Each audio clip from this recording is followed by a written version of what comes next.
"This house ain't yours anymore, Mom," he said, standing in the middle of my living room like he'd earned it. Like the years I spent building that home meant nothing. His hand rested on the kitchen counter I refinished myself just 3 winters ago, the one his father and I picked out when we still believed this family would hold. I watched his lips curl upward, casual, condescending, a smirk that told me this was no longer a conversation. It was a verdict. He had rehearsed it, maybe even enjoyed the thought of catching me off guard. His words weren't careless. They were chosen. I didn't argue. I didn't cry. I just stared at the son I once cradled through night fevers and whispered lullabies to in this very house. There was a flicker of something in my chest, not grief, not fear. Just a quiet clarity. I stood slowly, letting the silence stretch between us. Then I met his gaze. And I smiled. Because Blake had no idea who this house really belonged to. If someone you loved once turned around and tried to take everything from you as if your life was just paperwork and dust, then you know the kind of silence I stood in that day. Subscribe for more stories where justice doesn't just arrive. It arrives measured, sharp, and perfectly timed. And in the comments, tell me, who underestimated you? My name is Eleanor Quinn. I'm 64 years old, and I have lived in the same 2-story brick house for over 3 decades. I taught high school English for most of my life.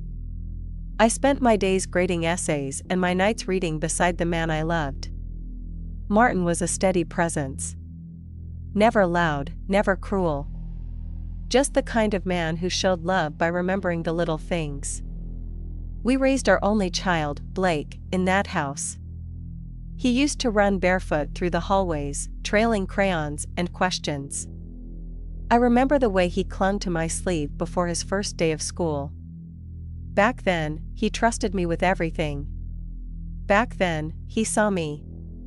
When Martin died suddenly of a stroke, Blake was already grown. 30, divorced, and chasing money in a world I didn't understand. He flew in for the funeral, stayed 2 days, and left with a bottle of his father's cologne and barely a word. I remember sitting on the porch the night after, wondering when exactly I had become something to tolerate rather than someone to cherish. In the years that followed, Blake changed. Or maybe he just revealed who he always was. He rarely visited unless something was wrong or something was needed. Money. A signature. A cosign. I gave him what I could. It's what mothers do. Or at least, it's what I thought mothers were supposed to do. 3 years ago, he called in a panic. He was starting a new business. He said banks were slow. He needed someone he could trust. I signed a loan against the house to help him. He promised I'd get it back. Said it was temporary. That word, temporary, has a way of stretching until it becomes permanent. Things shifted slowly. Blake began talking about the house like it was an asset, not a home. He'd make comments about how much it was worth, how the neighborhood was changing. When he visited, it felt less like a son coming home and more like an investor inspecting property.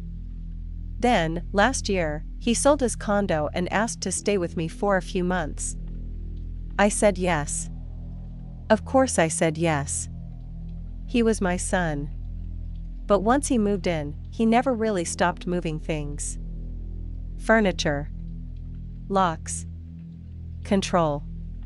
He started small. Replacing my worn-out doormat without asking.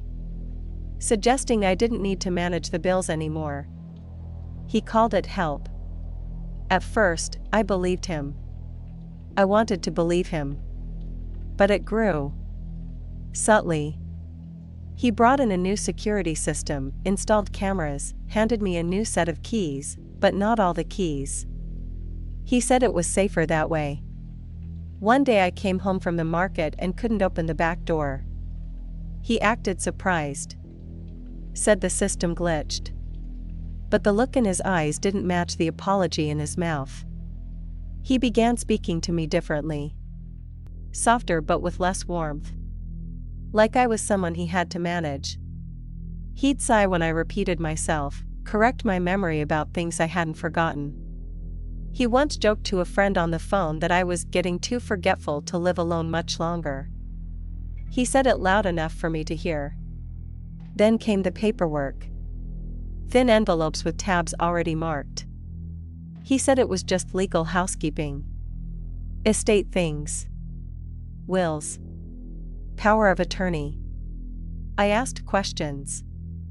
He deflected. Said I was overthinking. And I let it happen. I nodded and signed and tried to keep peace in my home.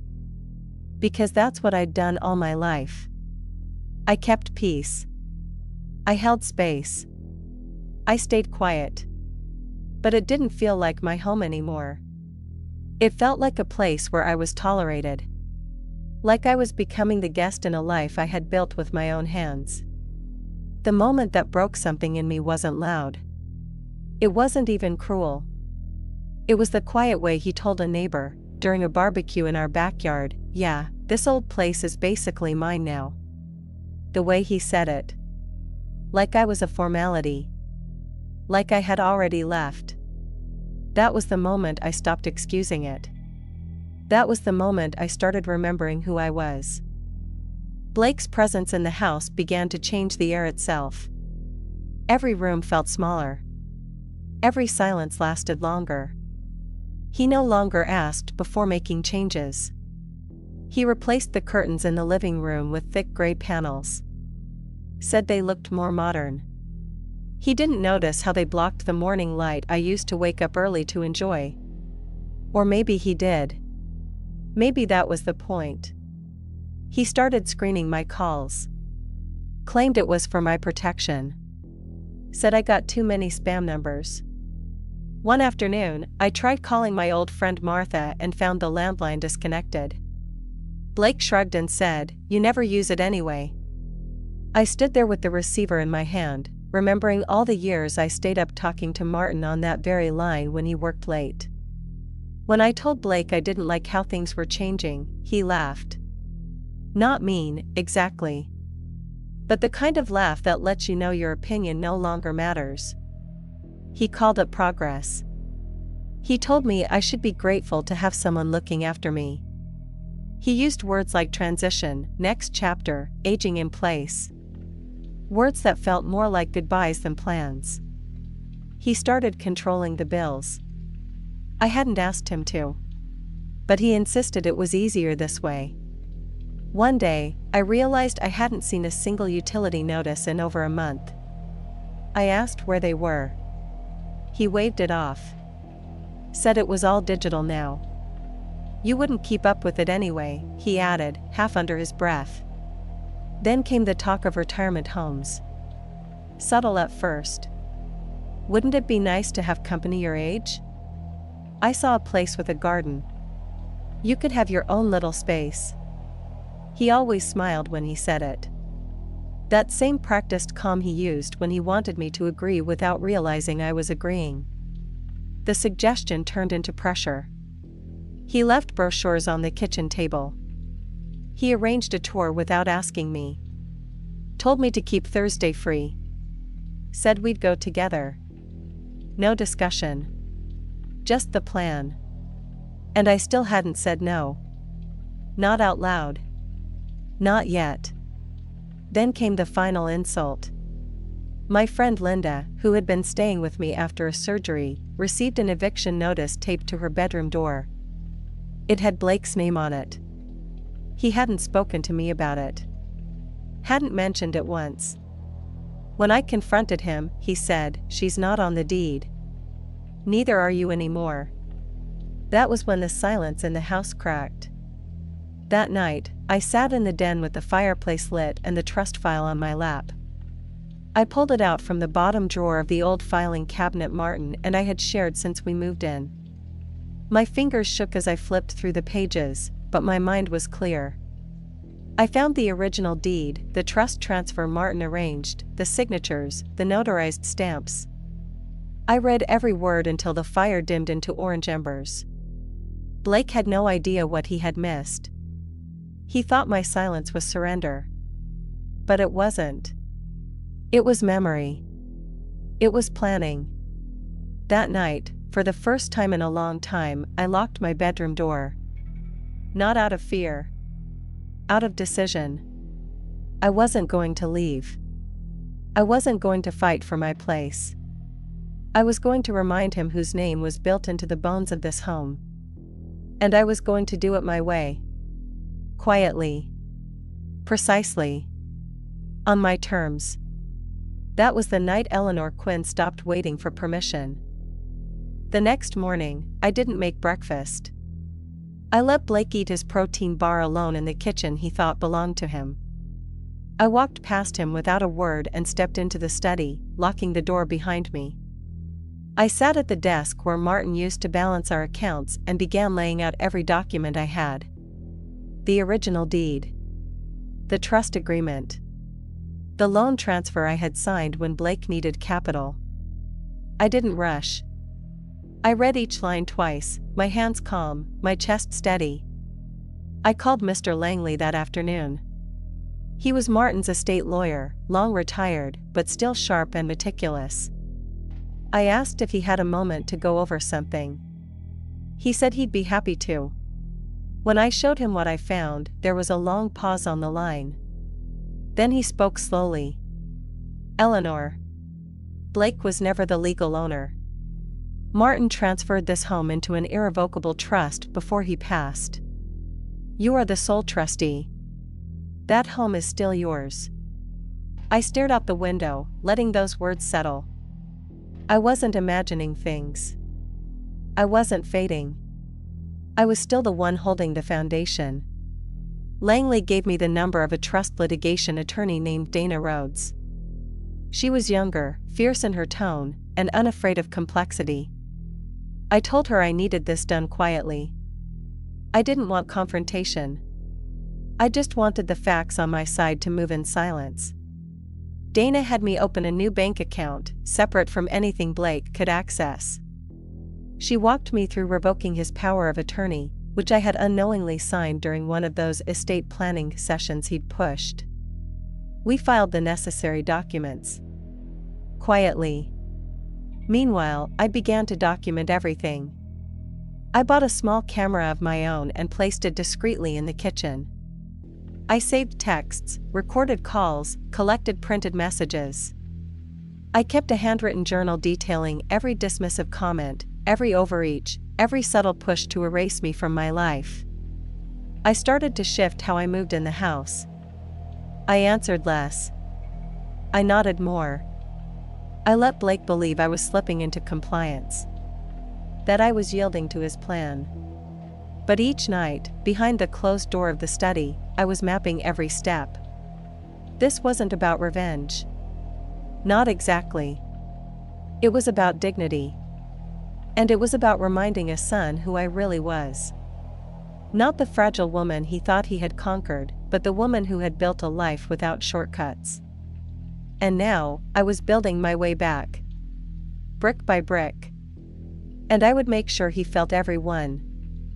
I began with a letter. One morning, I left it at his usual spot at the table, right beside his coffee mug. Inside was a copy of the trust deed, a notarized statement revoking his power of attorney, and a formal notice to vacate the premises within 30 days. No emotion. Just law. He read it over toast. Laughed once, short and sharp. Then he looked up at me, eyes gleaming with disbelief. You're serious? I didn't answer. I didn't need to. That afternoon, Dana filed a restraining order under grounds of elder coercion and financial manipulation. She included documentation Blake never imagined I had. Bank transfers. Surveillance footage. Testimony. The legal weight of every choice he made was now being held up to the light. 2 days later, a uniformed courier handed Blake a packet at the front door. I watched from the hallway. He opened it without speaking, flipping through the papers, his smile thinning with each page. He looked up once, his eyes scanning for anger, for fight. But there was only silence. My kind of silence. That weekend, he came home late to find the locks changed. I had every key replaced. Dana had filed all the proper paperwork. The security system he installed was now registered in my name. His access was revoked. He pounded on the door, called my name. I didn't answer. On Monday, I attended the small gathering Blake had arranged at a restaurant downtown. I wasn't invited, not formally, but I arrived precisely on time. His co-workers were there. A few mutual family friends. I walked in, folder in hand. When he saw me, something in his face twitched. "I didn't know you were coming," he said, forced smile already unraveling. "I'm not staying long," I replied. I handed out 6 copies of the trust documents. I didn't raise my voice. I didn't accuse. I simply said, this house was never Blake's. He's being legally removed. I thought those closest to him should hear it directly. The silence around that table was perfect. Heavy and complete. I turned and left without finishing my drink. By the end of the week, Blake's personal belongings were boxed and placed on the porch. Dana made sure everything was done properly. He tried to protest, but the court order had already been approved. The sheriff's office made one call, and he left. He stood on the curb that final day, rain falling steadily, his bags dampening under the overhang. He looked back once, almost expecting me to offer him shelter. I didn't move. I closed the door slowly. Not to punish him. Not out of cruelty, but because he needed to understand. This house was mine, and it always had been. Blake tried to fight back, of course. Claimed it was a misunderstanding. Claimed I was confused. He called relatives, old friends, even tried reaching out to Dana with long, frantic voicemails. But nothing changed the reality on paper. The trust was clear. The timeline was documented. The law stood with me. He attempted to contest the documents in court, but the judge saw through the performance. The footage I submitted, his dismissive tone, his disregard for consent, the slow erosion of my rights, told a different story. It was quiet, but it was damning. His condo deal collapsed when his financial documents were frozen under court investigation. His employer called him in for a conversation about the elder abuse claim that had surfaced. Nothing had to be proven in the public eye. But sometimes, the suggestion is enough to fracture what a man thinks he's built. As for me, I reclaimed the rooms. Repainted the entryway. Pulled open the old drapes and let the morning sun find its place again on the wooden floors. Linda returned for her final recovery. We shared tea by the fire like we used to. One evening, I sat by the front window, the house still in mine. In my hand, I held a photo of Martin. His smile was soft, unbothered by time. I whispered to him like I used to in the dark when no one else listened. He tried to erase me. But I remembered what we built. And I held the line. And then, for the first time in months, I exhaled. Long and slow. It didn't sound like victory. It sounded like peace. People assume that when you reach a certain age, you soften. That you stop remembering the details. That you grow tired of holding your ground. But memory is not something that fades when you have lived a life of presence. I remembered everything. Not just where the papers were kept or what Martin and I agreed on. I remembered what it felt like to be respected. Blake forgot that, or maybe he never learned it. He mistook silence for surrender. He thought because I didn't shout, I didn't see. But I have always seen. And I have always known what this house meant. It wasn't a possession. It was a promise. And promises, when kept long enough, become stronger than any threat. This didn't end in a courtroom or with raised voices. It ended in quiet choices. In clear lines. In truth, measured and delivered without rage. I am still here. Not because I fought to stay, but because I never truly left. Have you ever been dismissed by someone who thought they could speak over your years, your work, your life? If you've ever been pushed aside by someone who thought you wouldn't fight back, share your story in the comments. I want to hear from those who stood their ground in silence. And if you believe that justice doesn't always shout, it simply waits, builds, and arrives with clarity, then hit that like button. Subscribe for more stories like this, where dignity is not a weakness, and revenge is not chaos. It's calm. It's exact. Because sometimes the quietest voice in the room is the one that changes everything.